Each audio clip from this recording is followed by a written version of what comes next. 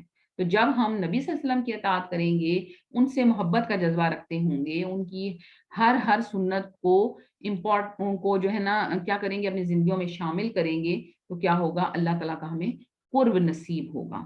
اور اس کے علاوہ یہی اطاعت اطیع اللہ و اطیع الرسول پل صراط پر نور کا باعث بھی بنے گی.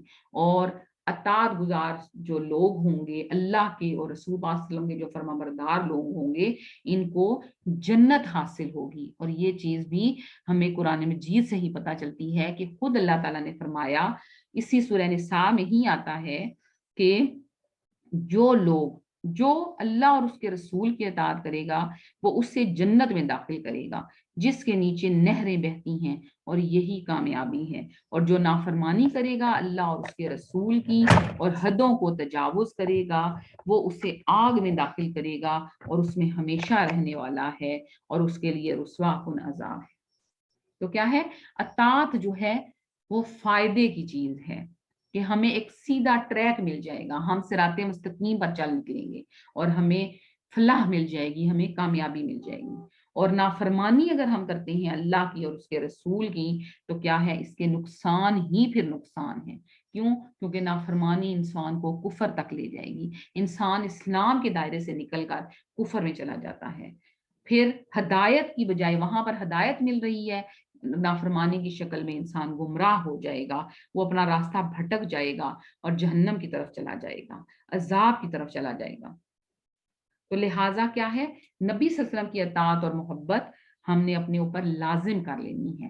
اور نبی صلی اللہ علیہ وسلم کی اطاعت کے لیے ہمیں کیا کرنا ہوگا، سیرت کو جاننا ہوگا، سیرت کے پہلوؤں کو اپنی زندگی میں لانا ہوگا، سنتوں کی پیروی کرنی ہوگی، نبی صلی اللہ علیہ وسلم پر کثرت سے درود شریف پڑھنا ہوگا، کیونکہ اس چیز سے بھی اللہ کی بھی رحمتیں ملتی ہیں. ہم نے درود شریف کی فضیلت بھی پڑھ لی تھی، اور نبی صلی اللہ علیہ وسلم کا قرب بھی نصیب ہوگا. اور سنتوں کی ہم نے اس حد تک پیروی کرنی ہے کہ پھر یہ جو ہمارا کانسیپٹ ہے موقدہ غیر موقدہ، ٹھیک ہے نا، ہم اس طرح کا جو کانسیپٹ ہے یہ ہماری زندگی میں نہیں رہے گا، بلکہ ہمارا رویہ بھی صحابہ والا رویہ ہو جائے گا کہ ہم موقدہ تو کر لیتے ہیں لیکن غیر موقدہ کو ہم جو ہے وہ چھوڑ دیتے ہیں. ٹھیک ہے، تو کیا کرنی ہے، ہم نے کوشش کرنی ہے کہ اپنی استطاعت کے مطابق سنتوں پر زیادہ سے زیادہ عمل کرنا ہے، اور چھوڑنی بالکل بھی نہیں ہے کوئی سنت. یہ نبی صلی اللہ علیہ وسلم کی اطاعت ہے. اور جو دیکھیں صحابہ کا رد عمل ہم نے دیکھا، صرف دنیاوی معاملات میں صرف ہم نے ایک نظر دوڑائی ہے، اور شریعت کے احکام میں تو وہ کسی قسم کی بھی جو ہے وہ کمی نہیں ہونے دیتے تھے. تو کیا ہے کہ شریعت کے احکامات میں جو ہے اللہ اور اس کے رسول کی اطاعت پر کسی قسم کا کمپرومائز نہیں ہو سکتا، چاہے وہ عبادات کے معاملات ہوں یا عام زندگی کے. دیکھیں عبادات کے جیسے معاملات ہیں، نماز ہو گیا، روزہ ہو گیا، جس طرح اللہ تعالیٰ نے حکم دیا ہے، زکوٰۃ ہوگی جس طرح کا اللہ تعالیٰ نے حکم دیا ہے، نبی صلی اللہ علیہ وسلم نے حکم دیا ہے، اسی طرح اس کو بجا لانا ہے. جیسے نماز کے بارے میں نبی صلی اللہ علیہ وسلم نے کہا کہ نماز اس طرح پڑھو جس طرح تم مجھے دیکھتے ہو میں پڑھ رہا ہوں، یعنی اس درجے کی پیروی آپ صلی اللہ علیہ وسلم کی پیروی کرنی ہوگی کہ جس طرح نبی صلی اللہ علیہ وسلم نے نماز پڑھی ہم نے اس طرح سے ہی پڑھنی ہے. اس میں زیادتی کرنا، اس میں کمی کرنا، اس چیز کی اجازت نہیں ہے، اور یہ اطاعت میں نہیں ہوگا. اور شریعت کے احکامات میں کسی قسم کی تبدیلی کی بھی اجازت نہیں ہے کہ خود ساختہ چیزیں بیچ میں بنا لینا، بدعات کو رائج کر لینا، یہ چیز جو ہے وہ کسی صورت جو ہے وہ اللہ کی اطاعت اور رسول صلی اللہ علیہ وسلم کی اطاعت میں نہیں آئے گی. جیسے اکثر یہ جو ہے اس پر بحث ہو رہی ہے کہ نماز با جماعت کے لیے دیکھیں امام کا ہونا ضروری ہے، لیکن کیا ہے کوئی اٹھ کے یہ کہنا شروع ہو جائے جی اسکائی پر جو ہے وہ امام صاحب امامت کروا رہے ہیں تو ہم پیچھے یہاں پر جو ہے نا کھڑے ہو کر نماز پڑھ لیتے ہیں. تو ایسا جو ہے وہ شریعت کے احکامات میں اس طرح کی خود سے کوئی بات نکال لینا، یہ چیز جو ہے وہ بالکل غلط ہوگی، اس کی کسی صورت جو ہے وہ اجازت نہیں ہے.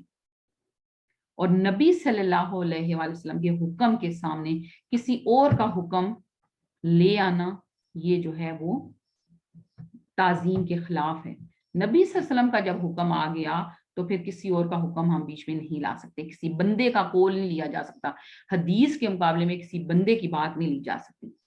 جیسے قرآن اور حدیث نے ڈکلیئر کر دیا سود حرام ہے، لیکن ہم کہیں کہ کتنے مفتی حضرات ہی ہیں جو اٹھ کر ایسے طریقے سے خوبصورت کر کے ہیر پھیر کر کے جو ہے وہ سود کو حلال کرنے کی کوشش کر رہے ہیں، جائز مطلب کرنے کی یہ جو ہے نا وہ دے دیتے ہیں، فتوے دے رہے ہیں۔ تو سود جو ہے وہ ہر حال میں کیا ہوگا؟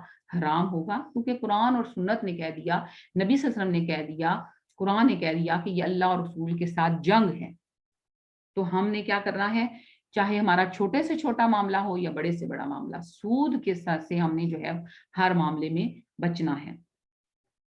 یعنی نبی صلی اللہ علیہ وسلم کے حکم کے سامنے کسی اور کا حکم نہیں لا سکتے، بالکل بھی نہیں لا سکتے۔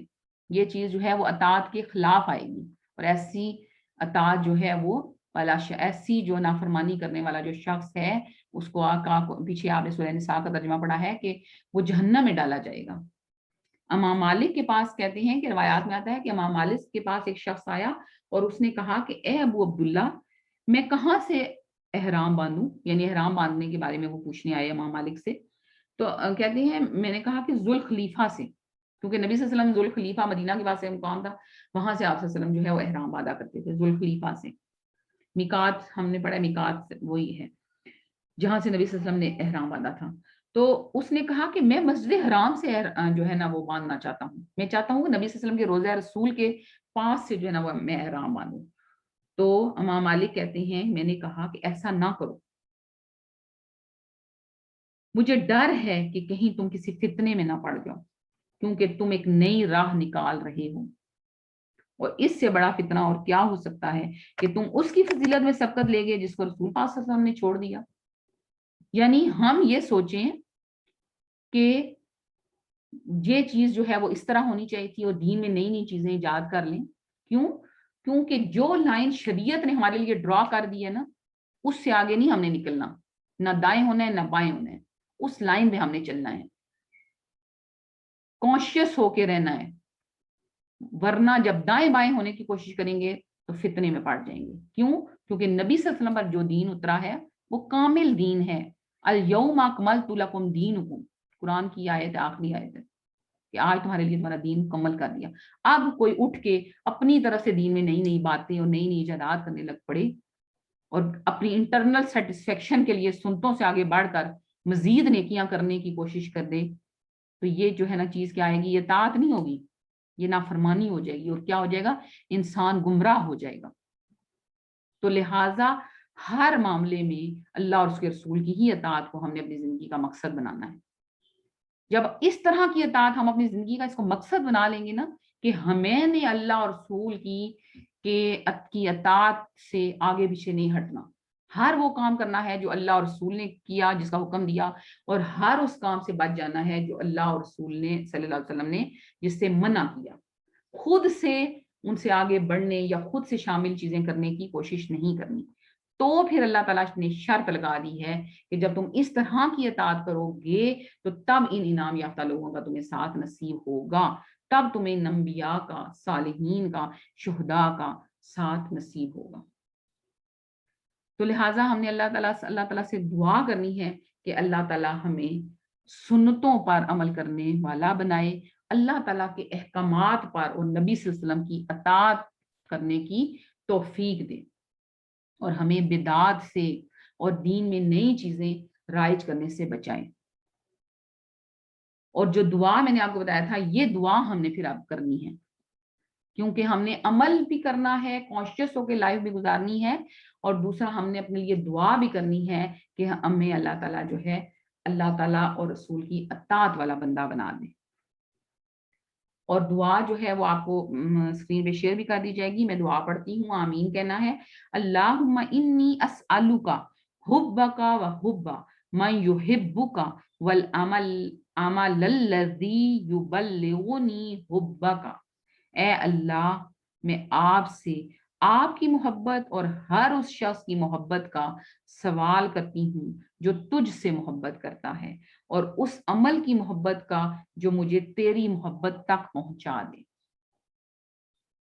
سبحانک اللہم و بحمدک نشہد ان لا الہ الا انت نستغفرک نتوب الیک۔